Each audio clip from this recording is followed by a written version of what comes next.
శ్రీ క్రోధినామ సంవత్సర శుభాకాంక్షలు శుభాశిస్సులు అందిస్తూ ఈ కుంభరాశి వారి యొక్క గోచార గ్రహచారాలు చూసినప్పుడు లగ్నంలో శని, ద్వితీయంలో రాహువు, తృతీయ చతుర్థ స్థానాల్లో గురు సంచారం, అష్టమ స్థానంలో కేతువు, గురు శుక్ర మౌఢ్యాలు, సూర్య చంద్రగ్రహణాలు ముఖ్యమైనటువంటి ఫలితాలుగా నిర్దేశిస్తున్నాయి.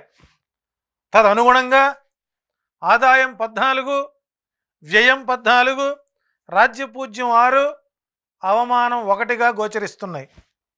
ఇక ఈ కుంభరాశి వారి ఫలితాలు హైలైట్స్ చూసినట్లయితే ఈ సంవత్సరం ఆరంభం అనుకూలంగా ఉన్న ముగింపు ఆర్థిక భారంతో ముగుస్తుంది. ఆరంభం బాగుంది, ముగింపు బాగాలేదు. దాన్ని మనం మార్చుకునే ప్రయత్నం చేద్దాం. ముందుకు వెళితే నుయ్యి, వెనక్కి వస్తే గొయ్యి అన్న మాదిరిగా ఉంటుంది. బంధువర్గంతో విభేదాలు, కోర్టు వ్యవహారాలు తప్పవు.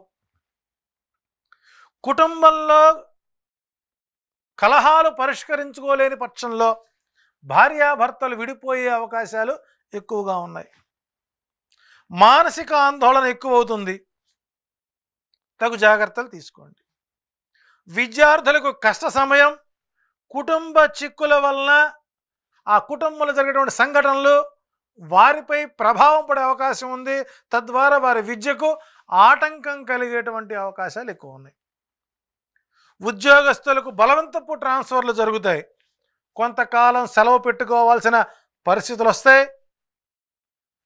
ఉద్యోగానికి వెళ్ళినా ఇబ్బందే, ఇంట్లో కూర్చున్నా ఇబ్బంది. ఎక్కడున్నా సరే ఏసీబీ దాడుల వల్ల ఉద్యోగానికి భంగం కలిగే అవకాశాలు ఎక్కువ ఉంటాయి. వ్యవసాయదారులకు 2 పంటల్లోనూ ఆశించినటువంటి దిగుబడి రాదు. కౌలుదారులకు, చేపల నిర్వాహకులకు ఈ సంవత్సరం నష్టాలు వచ్చే అవకాశం ఉంది. వ్యాపారస్తులకు అధికారుల వలన చికాకులు తప్పవు. జాయింట్ దారి వ్యాపారాలు నష్టాలనే లెక్కల్లో చూపిస్తారు. వివాహ ప్రయత్నాలు ఆటంకాలు.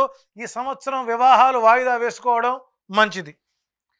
ఈ రాశి వారికి తండ్రికి అనారోగ్య వాతావరణం వల్ల అధిక ఖర్చు అయ్యే అవకాశం ఉంది. మధ్యవర్తుల ద్వారా సమస్యలు పరిష్కరించుకోవడం మంచిది. ఈ రాశివారు 4, 5, 8 అదృష్ట సంఖ్యలుగా మలుచుకోండి.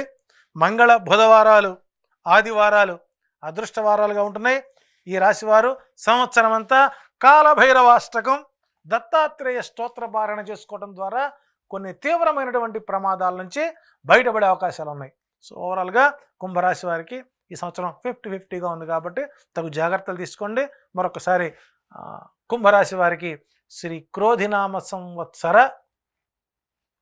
శుభాకాంక్షలు.